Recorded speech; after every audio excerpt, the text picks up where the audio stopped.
My name is Teresa R. Hatcher, and I am 29 years old. When I found the messages, my fiancé laughed and said, "Don't be dramatic. Everyone cheats a little." So I said, "Understood," and packed my things while he was out cheating a little more. This happened about 6 months ago, but I am only now calm enough to write it down without my hands shaking. People have told me I was cold. They said I left too fast, that I should have fought for the relationship, that 3 years deserved more than one silent exit. Those people did not sit at my dining table with my heart in my throat, while the man I was supposed to marry explained that betrayal was basically normal adult behavior. My ex-fiancé, Owen, and I were together for 3 years, engaged for 6 months. We had a spring wedding planned, venue booked, invitations designed, photographer paid. I had a folder on my laptop called Hatcher Wells Wedding, full of flower ideas, seating charts, and stupid little details I used to think mattered. I thought we were happy. Not perfect, but steady. There were no massive fights, no obvious disasters. Owen had been busier lately, sure, and he had joined a new gym 3 months before, saying he wanted to look good in his wedding suit. I thought that was sweet. I even teased him about becoming one of those men who suddenly cared about protein powder. Wednesday morning changed everything. I was working from home. Owen had left around 8, kissed the top of my head, and said he had a packed day. I made coffee, sat at our dining table, and opened the MacBook we shared when one of us needed a second screen. iMessage was already open. His messages had synced from his phone. I was not snooping. I had not even touched the trackpad yet when a notification appeared. "Maya, last night was incredible. Can't stop thinking about you." My stomach dropped so violently, I actually put my hand on the table to steady myself. For a full minute, my brain tried to save him. Maybe Maya was a friend. Maybe it was a joke. Maybe I was reading something wildly out of context. Then another message popped up. "Maya, same time Friday? I'll make it worth your while. Maha." There was no saving that. I clicked the conversation. I still do not know whether that was bravery or self-harm. The messages went back weeks. Plans to meet. Flirty photos from him. Nothing explicit that I saved, because I am not that person, but enough to make the truth undeniable. Then came the lines that cut deeper than the affair itself. Owen complaining about me. "She's predictable. The wedding feels like a cage. You make me feel alive." One message said, "Teresa is sweet, but I don't know if sweet is enough forever." Sweet. Like I was a dessert he had gotten bored of. I took screenshots methodically. Every plan, every lie, every message where he turned our life into something pathetic for another woman's attention. I emailed them to myself, saved them in 3 places, then checked our phone records because we were on a shared plan. Calls to the same number late at night, on weekends, during errands. Maya was not hard to find.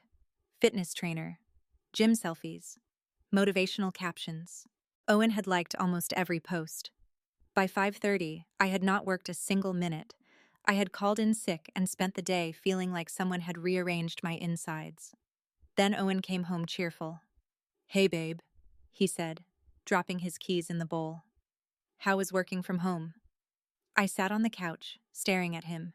His smile faded. "What's wrong?" "Who is Maya?" His face went white, then red. Then the mask appeared. "Did you go through my phone?" The messages synced to the laptop. "Who is she?" "She's just a friend from the gym." I read one message out loud, the one about the wedding feeling like a cage. He closed his eyes. "Okay, fine. We flirted a little. You've been sleeping with her." It didn't mean anything. "You are having sex with another woman while planning our wedding, and it doesn't mean anything?" He actually looked annoyed.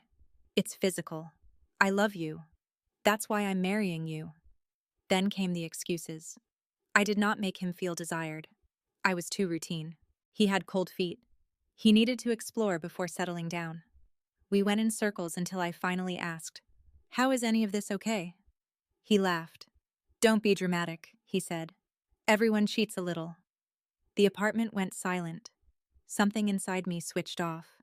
"Understood," I said quietly. Owen looked relieved, like I had just agreed to forgive him. "See? This is why I love you." You're reasonable.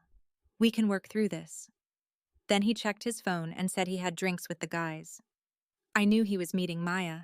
I smiled faintly. Go have fun. When the door closed behind him, I sat still for 5 minutes. Then I stood up. For 5 minutes after Owen left, I did not move.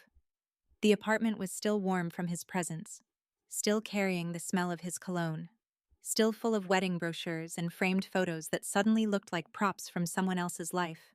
He thought I had understood. He thought my calm meant forgiveness. He had looked relieved when I said, understood.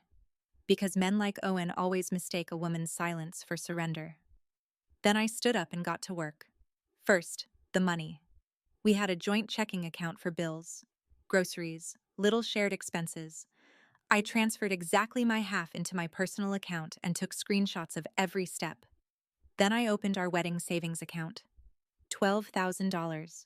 Deposits, gifts from relatives, little contributions we had both made while pretending we were building something sacred.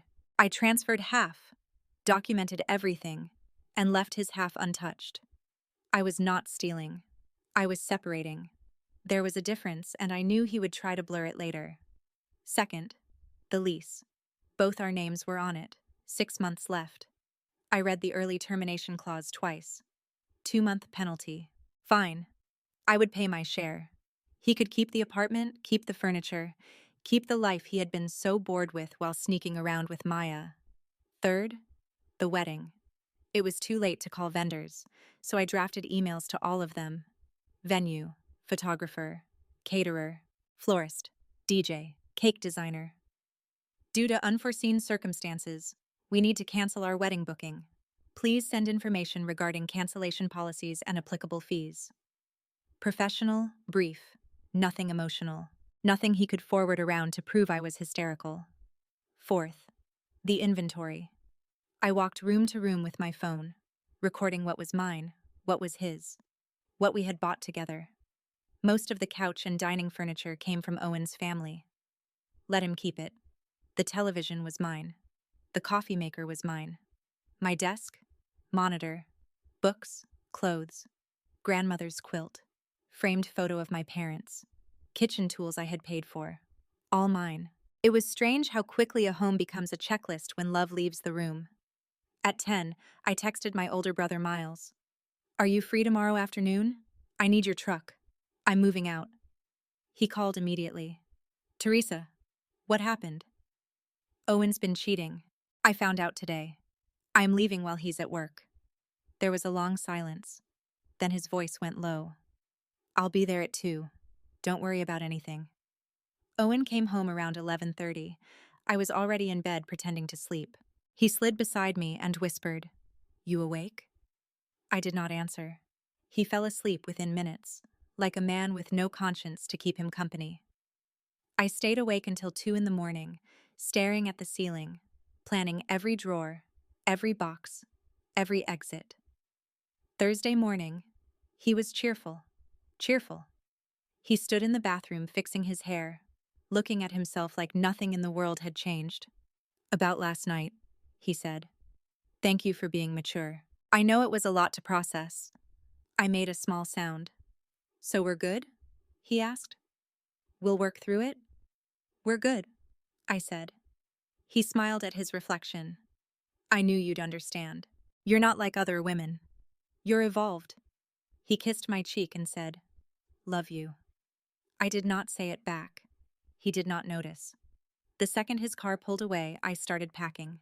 Clothes into bags, toiletries into boxes, books from the shelves, my work laptop, personal laptop, jewelry, documents, passport, everything important. At 9, I called my boss and asked for a personal day. Family emergency, I said. By noon, I was calling vendors. Most were kind. We lost deposits, about $3,000 total. I did not care. Best money I ever lost. At 1, I wrote the note. The first version was too angry, the second too sad, the third too long, the fourth was perfect. Everyone leaves a little too. I printed it on plain paper. Under it, I placed screenshots. Maya's last night was incredible text. Owen saying the wedding felt like a cage, him calling me predictable. Then I took off my engagement ring and set it on the kitchen counter beside my key. Miles arrived at 2 with his truck and his friend Carter. He looked at the note, then at me. "You're sure?" "I've never been more sure." We loaded everything in 2 hours. When I walked through the apartment one last time, it was not empty, exactly. Owen's furniture remained. His clothes. His staged little life. But something vital was gone. At 5:47 p.m., his first text came. "Heading home. Want dinner?" I did not answer. At 6:16 p.m., another text arrived. "Why is the apartment half empty? What the hell, Teresa?" Then the calls began. The calls started before I had even finished my first drink. Miles had taken me to a sports bar 2 neighborhoods over, not because either of us was celebrating, but because he said I needed to be somewhere bright, loud, and full of witnesses. My phone sat face down on the table, buzzing every 30 seconds like something trapped under glass. Miles glanced at it.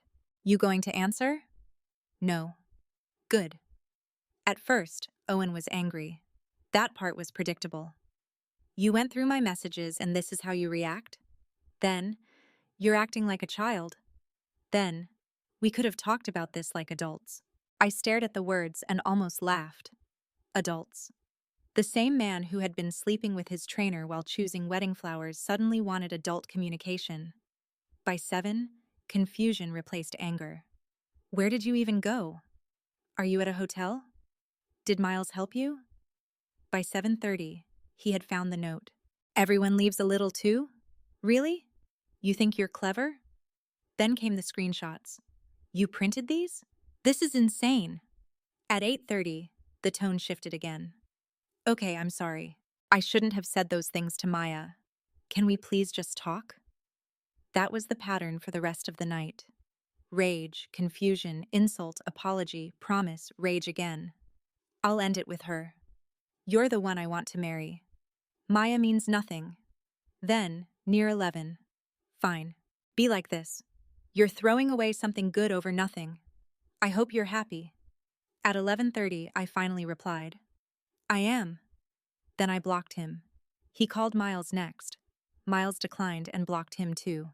Then Owen called my parents, which was a mistake.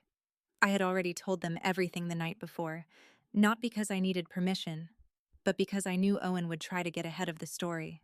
My mother answered, listened for maybe 10 seconds, then said, "Do not call this number again," and hung up. My father texted me afterward, "Proud of you, sweetheart." That broke me a little more than Owen's messages had. By Friday afternoon, mutual friends started reaching out. Owen had told people I abandoned him over a misunderstanding. One friend, Chris, texted me, "What happened?" "Owen says you left because you panicked about the wedding." I sent 3 screenshots. Maya's first message. Owen saying I was predictable. Owen saying the wedding felt like a cage. Chris replied almost instantly, "Holy hell. I'm sorry.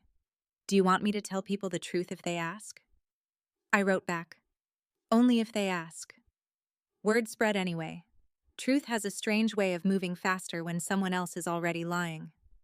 Friday afternoon, Owen showed up at my office. Security called upstairs. "There's an Owen Wells here to see you. He says it's an emergency." "It's not," I said. "Please ask him to leave." A minute later, a text came through from a new number. "Really? Security?" I blocked that too. Saturday. Another new number.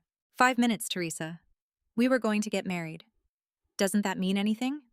I responded once. "It did. Then you slept with Maya." Blocked. A week and a half after I left, he found me at the gym.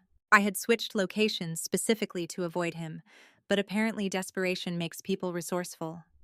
I was on the treadmill when I saw him near the mirrors, looking thinner, rougher, not broken enough to be sorry, but tired enough to want relief.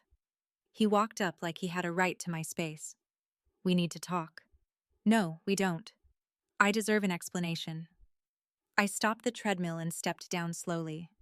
"You cheated for weeks, lied to my face, blamed me for it, then laughed and said everyone cheats a little. I believed you. That is the explanation." People nearby started pretending not to listen. I didn't mean it like that, he said, lowering his voice.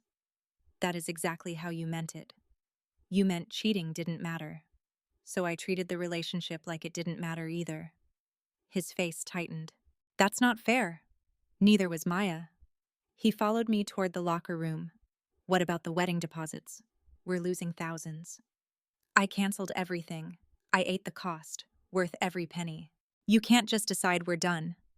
I did. We are. His voice cracked then. Not from love, I think, but from losing control. What am I supposed to tell people? I turned and looked at him one last time. Tell them everyone leaves a little. Then I walked away while he stood there crying in the middle of the gym. And the strangest part was, I felt nothing. 1 month after I left Owen, I found my own apartment. It was small, just a one-bedroom with thin walls and a kitchen that barely had enough counter space for a cutting board. But it was mine. No shared laptop glowing with someone else's lies. No wedding brochures stacked on the table. No fiancé coming home cheerful after betraying me and calling it normal.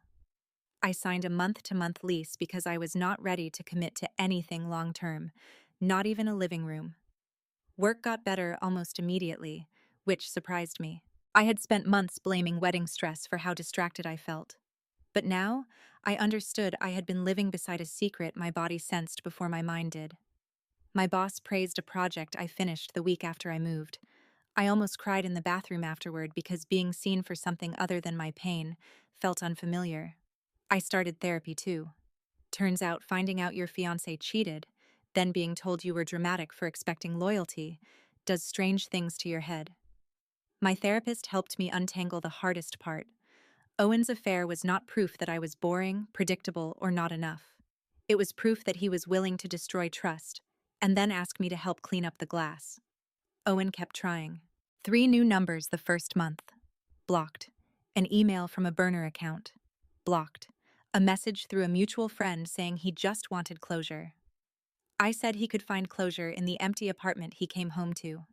His friends stopped reaching out after they saw enough screenshots to understand what really happened.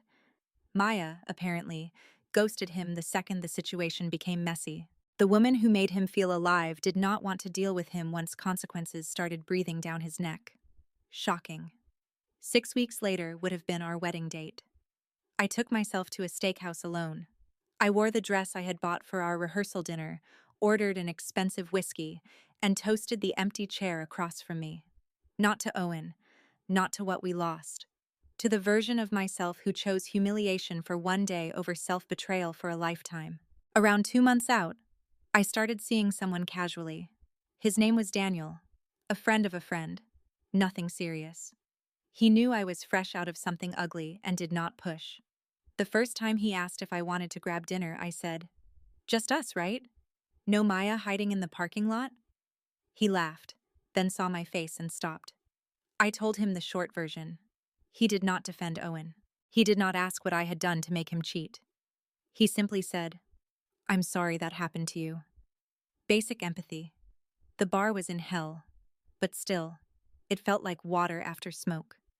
3 months after I left, Owen sent a long email with the subject line, "I made a terrible mistake." The message was exactly what you would expect. Maya was not who he thought she was. He realized now what he lost. I was the one.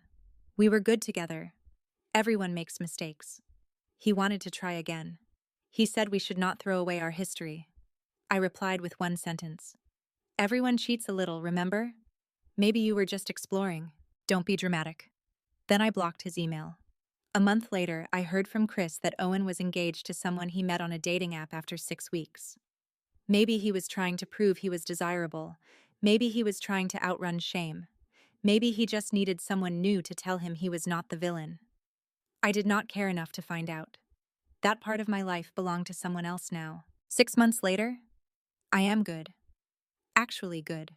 Not the kind of good where you tell people you are fine and then cry in the shower. Real good. The trust issues are still there, but they are quieter. Daniel and I ended things gently because we wanted different things, and I was proud of myself for not clinging just because someone was kind. I moved into a better apartment last month and signed a year lease. It felt enormous, committing to a place again. But this time, the commitment was to myself. I used part of the money saved from canceling the wedding and bought a used motorcycle. Owen always said they were too dangerous. Maybe he was right. Maybe I like the feeling of choosing my own risks for once. People ask if I regret leaving the way I did. I regret not trusting my gut sooner. I regret the months I spent thinking I was paranoid when I was actually observant. But leaving? Leaving with my things, my proof, my silence, and his own words as the exit line? Zero regrets. Owen told me everyone cheats a little. I showed him everyone leaves a little too. Turns out we were both right.